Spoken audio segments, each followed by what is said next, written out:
In the last 8 years, we saw SIP being one of the biggest ideas which changed the rules of the game. Today, we see 25,000 crores rupees monthly gross SIP flows that come into mutual fund industry. There's no guarantee this will even be repeated. I believe in the next 10 years, SWP might have the potential to even become a larger idea than SIP.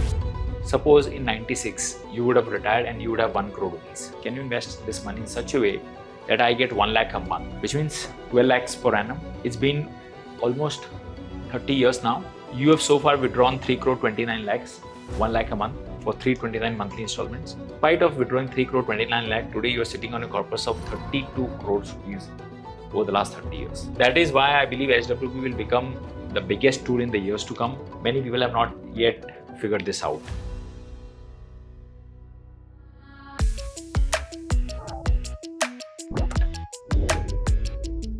The third thing is SWP.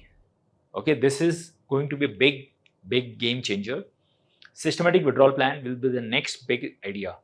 In the last 8 years, we saw SIP being one of the biggest ideas which changed the rules of the game. Today, we see around 25,000 crores rupees monthly gross SIP flows that come into mutual fund industry. And that is why the mutual fund industry or the Indian markets have remained stable, because this is the retail money that is flowing into equities. Now, I believe in the next 10 years, SWP might have the potential to even become a larger idea than SIP. How? So SIP is nothing but you create this huge pot through regular SIPs, like 100 crores, like that.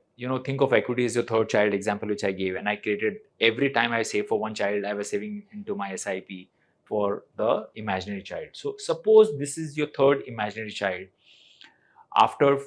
at 58, when the child turns 28, right? This is how much you can withdraw. Let me try and give you a live example. Again, don't go by the fund name. This is all historical. There's no guarantee this will even be repeated, right? Just to prove a point. Suppose in 96, okay, almost 30 years back, you would have retired and you would have 1 crore rupees. And you would have come and said, can you invest this money? This is my retirement corpus. Can you invest this money in such a way that I get 1 lakh a month? Okay, which means 12 lakhs per annum. 12 lakhs means 12% on the corpus. Now, why 12%? Because that point of time, FDs were giving you 12%. So you wanted a comparable result. So I said, let's start this. And suppose if you start with 12%,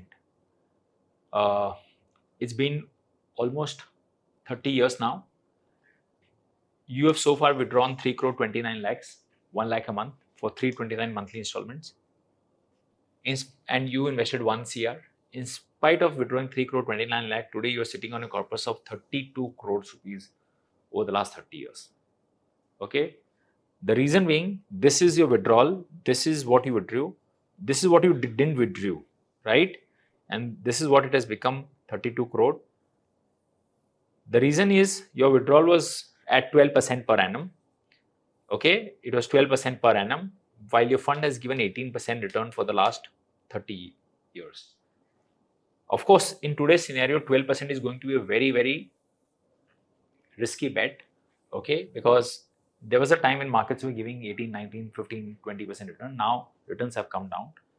Your expectation should not be 12% withdrawal. It could be 6, 7, 8% or 9%, at the highest, right? But there will be periods of markets when markets will not be performing. One more thing which I want to share, in SWP, there is no guaranteed return. Okay, it is nothing but the same investment that you've done in mutual fund from where you're withdrawing regularly. This is just to prove that you have the choice. You can withdraw as much as you want or as less as you want. The amount that you don't withdraw end up becoming higher. And there is another option wherein you can increase this SWP amount per annum. So every year you can increase this by 5%. Same example, same 96, 2024, you are withdrawing 1 lakh, but you said 1 lakh would have no value after 25 years, right? Because inflation would have caught up. So can you increase this SIP or withdrawal by 5% per annum, right? So same 329 monthly installments, but now you've withdrawn 6 crore 74 lakhs rupees over the past 28 years. Still, you are left with 10 crore 51 lakh rupees today. Okay, that is the power of SWP. You can have increasing step up withdrawal every year, matching the inflation. So as I said, you can do many things, and this is justly a rough calculation. Again, see, none of these things are guaranteed. These are thumb rule. Okay. Generally, we say that if you are young or if you don't have time, if you are just at 50, you have just another 8 years to go. Any amount of SIP that you do, you can withdraw a roughly similar level of corpus for the rest of your life. This is again a thumb rule for SIP first. So this is SIP here, and this is SWP later. If you're able to do for 10 years, then you can roughly expect 1.5 times. If you're able to do for 15 years, then again double. If you're able to do for 30 years, if someone is young, can play this for 30 years, one can expect around 12x, right? Again, as a disclaimer, I'm telling you, there's no guarantee that this will be achieved. These are just, historical, or these are rough calculations. It all depends from person to person.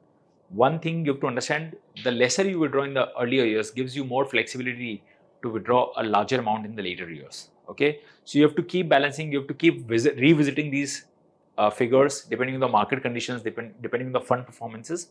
But by and large, this can hold true. Okay, this is just a framework that you have to understand. This is how it works. This is an example of one of the fund, how SIP is. So suppose somebody did SIP for 10,000 rupees, okay, for 15 years. So somebody has invested 18 lakh in 15 years, the value of which became 65 lakh rupees then till 2013. Now that person wanted to do SWP. So how much SWP that person would be doing? 30,000, 3x, because you remember I said if you're doing for 15 years, you can withdraw 3x, right? So today, that person has so far till 23, the person would have withdrawn 35 lakh 70,000. In spite of that withdrawal, the original corpus has now become double, almost double, even in spite of withdrawal of this 35 lakh over the last 10 years. This is the power of SIP and then SWP. This is the best way to plan for your retirement. Okay, so that is why I believe SWP will become the biggest tool in the years to come, much bigger than people putting money in FDs, people going for rental incomes, okay, in their retirement. Many people have not yet figured this out. There are a lot of mutual fund houses wherein you can gift this SWP to your parents. So suppose you're living in an urban city or you're living in a different country, you can invest this in your name and you can gift this to your parents as a monthly pension. Parents can gift this to their children if they're young. Brothers, sisters can give to each other as siblings. So this is again a great way to help your family, on a monthly basis. Now let's talk about mutual fund fees, because again that's very important thing to understand, that what is the total expense ratio you incur in mutual funds. So SEBI has defined these fees, that if the size of the fund is between 0 to 500 crores, they can charge 2.25% per annum total expense ratio. If the scheme increases, if it becomes 500 to 750, then the cost has to go down. With increase in size of the mutual fund, the cost has to go down, right?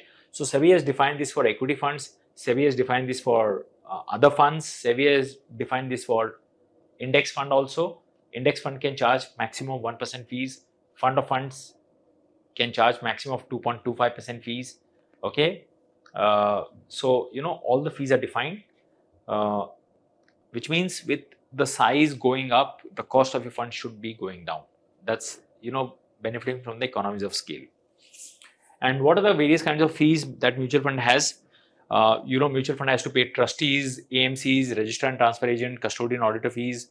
There are selling expenses like scheme advertising and commissions to the distributor, expenses of investor communication, mails that come to you, account statements, dividend redemptions, checks, warrants, listing fees. If mutual funds are listed on the stock market, depository fees, service tax. These are the fees that are charged to the schemes.